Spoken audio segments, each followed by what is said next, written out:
Hello, and welcome. So, I'm gonna read this article and comment a little bit. So, I found this really interesting because this is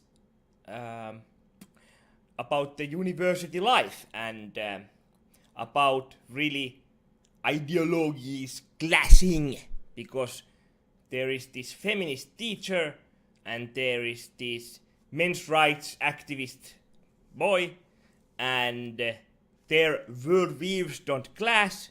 So instead of giving the essay he's written to someone else to read who is not this biased or whatever, the professor is trying to stir up trouble for the kid. And also it's really interesting to see how these comments go. So without further ado, let's start. Surviving rape abolists in the classroom. A professor struggles to react after reading a paper that sounds hauntingly like what the person who sexually assaulted her would say. So, you gotta understand one thing is that they don't argue with you really much. Like, if you go to a class where they teach you toxic masculinity, or they teach you how white people are racist and despicable or whatever, they don't want you to argue with their core thesis, because they probably have nothing really good to kinda prove or highlight that there is this rape culture problem or whatever, because it's over-exaggerated, or really much over-exaggerated, etc. But if you disagree, then you don't get to put your chance fairly out. You're just gonna get this kind of labeling and problems. So let's see. When I began graduate training, I was inundated with advice about how to survive in my chosen profession. Specifically, I received tips on teaching, how to grade papers efficiently, how to foster a meaningful class discussion, how to have boundaries with students regarding grade constituents and office hours, while also creating a safe space for learning. I was told to grade students' work as uniformly, as objectively as possible. I valued all of this advice, yet I was left unprepared for what would happen in the future when I taught a gender course. Well, I just wanna point out here that if you teach total bullshit, then probably this is what you get as a reaction. Like, if I would teach children something that is not true, like is full of not true information and odd claims like we are gonna go through, then no wonder if they have any sense, then it's not easy to get them to learn this, because it doesn't even have any value for them. It was the middle of a semester when we were covering rape culture. So here we go, totally made up thing. As many feminist instructor who has ever thought about rape culture probably knows, covering these topics is challenging for a multitude of reasons, and I bet that one reason is that it's fake as fuck. Fake as fuck. Sometimes we encounter students who realize that they have been raped, who come to office holes looking for resources. And now, if you have any common sense, you are really starting to think about this sentence here. Sometimes we encounter students who realize that they've been raped, who come to office hours looking for resources. Like, is this really something that happens, that you go to school, okay, everything's fine, and then when you go to this rape culture class, you remember that, oh, yesterday I was forced to lie on the ground with fucking knife point, and a dick was shoved up my ass, and I couldn't do nothing, and oh, I guess I was just so traumatized that now that we are talking about rape culture, I understand that this is a rape that happened to me. No, not really. It's more that in this subject matter, they will just say that all males are evil, and if both people drink alcohol, let's say one sip of an alcohol or two cups of alcohol or whatever, 2 beers, then the guy raped the girl because she was in no position to give consent or something, or that it's called rape if you just stare at someone, like stare rape or whatever. These were really crazy stuff, but it's the only way this can happen, basically. And like, I guess there could be some really odd situations where this could be true, but like, why this is here is totally that. It's so fucking embarrassing bullshit. If you are an institute of higher learning or whatever, then there's no excuse for you to put your male students through that kind of bullshit that you are trying to teach, and you get them to trouble because of this bullshit. It's just so despicable. Other times students learn that they have actually perpetrated rape and struggle to reconciliate with their image of themselves as good people and not one of those, usually guys. Yeah, like I said, total bullshit, trying to attack their identities and whatever. And many feminist instructors, especially those who are women, know all too well what it is like to navigate the mansplaining of few men students who would like to ardently deny that rape culture exists. Such student may make claims like the following, among others. In response to discussion about the fact that what a woman is wearing does not give someone license to rape her, nor does the rate of sexual violence have anything to do with clothing choice, but don't you think that what she was wearing is at least a little important? Or in response to conversation about the structural barriers to reporting rapes and estimated number of rapes that go unreported, but why wouldn't she report it? It's kind of on her. In response to demonstrating the staggeringly low rates of false reports in contrast with the alarmingly high concern lawmakers and media and the general public seem to have with artificial trend, how do you know that it's really rape? In response to pointing out that someone's incapable of consenting if they're intoxicated, well, don't you think she should have been more aware of her surroundings, less drunk? It's kind of her fault.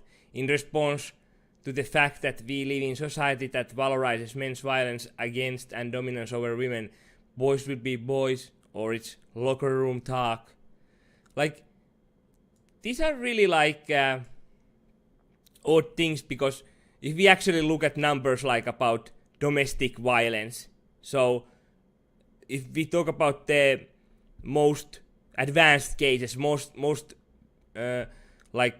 harmful cases of violence against your partner, then men and women do it kind of equally. So, yeah. But anyway, so I guess I'm now a rape apologist when I point this out or something. Every so often, however, men students may present reasonable shortcoming of the prevailing rape culture rhetoric, such as, why don't we talk about why men experience rape? How can we make a space for that dialogue without pushing aside women's experiences with rape and systematic inequality? This is a valid question, and the inquiry is on point. We need to make space for men as well as non-binary people.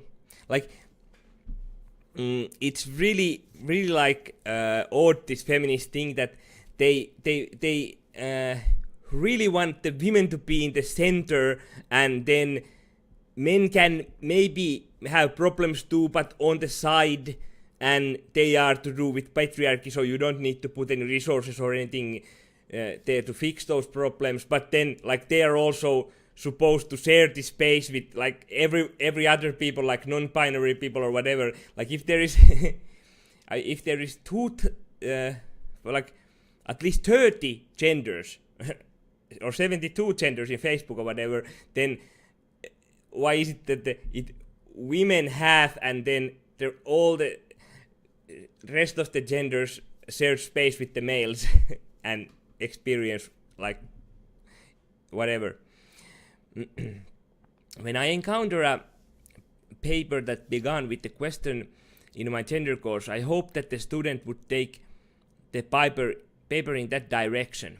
He started by citing an example of a case he read in the news media, in which a woman on a college campus raped a man and the institution responded poorly. However, I first felt a twinge in my spine when I looked up the source of his story and tracked it back to men's rights advocacy group. Okay, I thought to myself, students use questionable sources all the time, often because they might not have the skills to distinguish objective journalism from something like an MRA group. I'll give him the benefit of the doubt here to make note of it in the next paper. Unfortunately, his argument quickly devolved into a tirade claiming, since he presented just one case wherein a woman raped a man, that feminism is pointless and women are complaining too much about gender equality. He wrote that men and women experience rape culture in exactly the same way and claimed talking about gender inequality was just an effort to make men look bad. He said that women brought these things up on themselves by making people, and specifically men, angry and annoyed via conversations about feminism and rape culture. He did not even feign a presentation of data to back up his argument after the initial example. Rather, he simply ranted against feminism, women, and opened discussions about the sexual violence women regularly experience. As I went over his paper, I realized that I was reading a paper that sounded word for word like something the man who raped me would say. And not only did this sound like something my rapist would say, the student fit the same demographic profile as him, white college male between the ages of 18 and 22. So let me get this straight. This guy is writing about some man getting raped in university and then rants about feminism and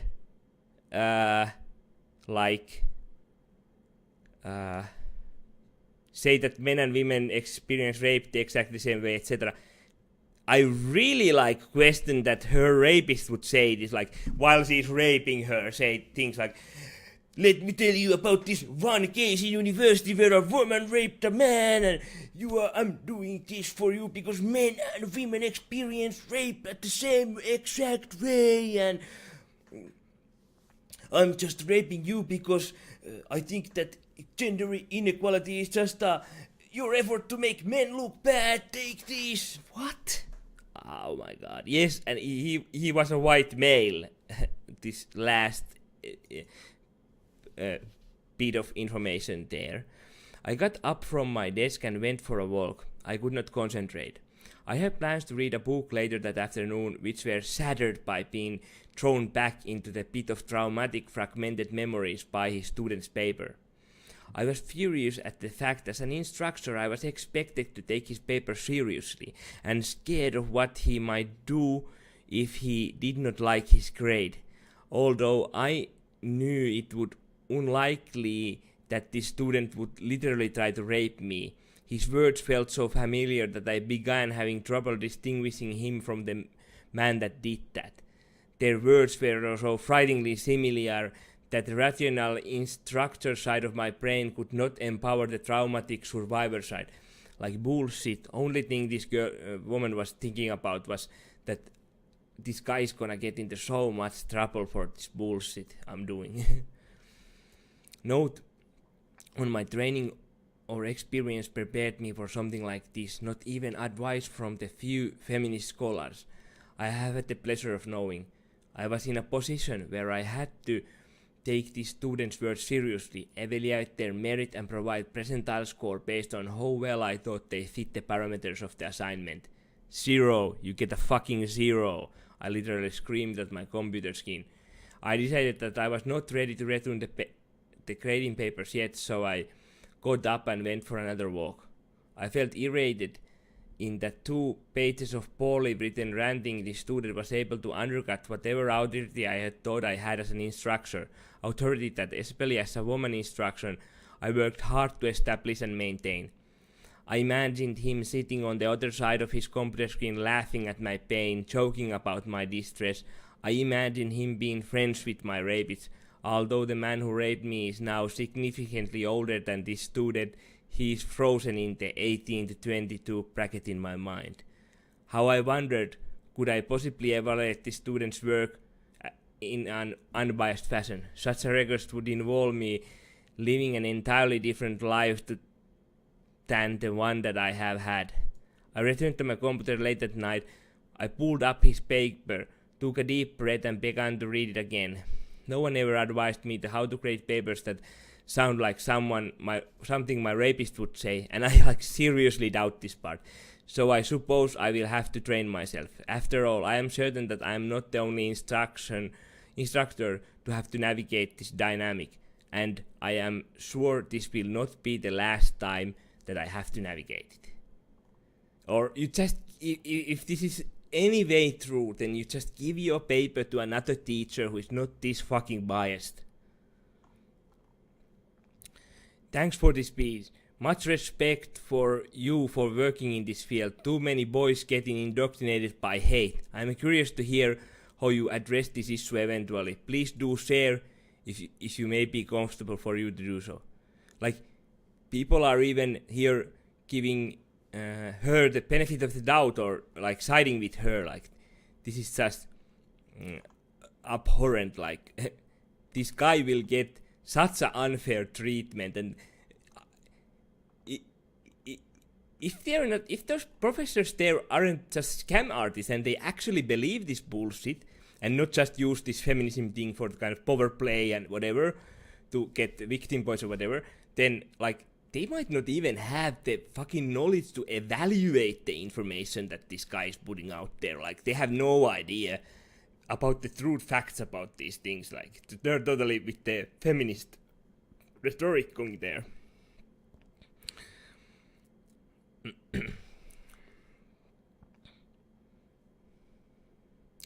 Unless your class is a required course, I never saw the point of taking a class with you. The student knew you were going to conflict with the professor about the basic core level. If you, the professor, felt this way about the paper, could you have not gotten someone else to grade it to maintain impersonally and peace of mind? It sounds like it was bringing up painful PTSD-like memories, which is never good. Yeah, true, I said that too. Yeah, which is why it's great that this professor is giving students failing grades for writing papers that disagree with her beliefs.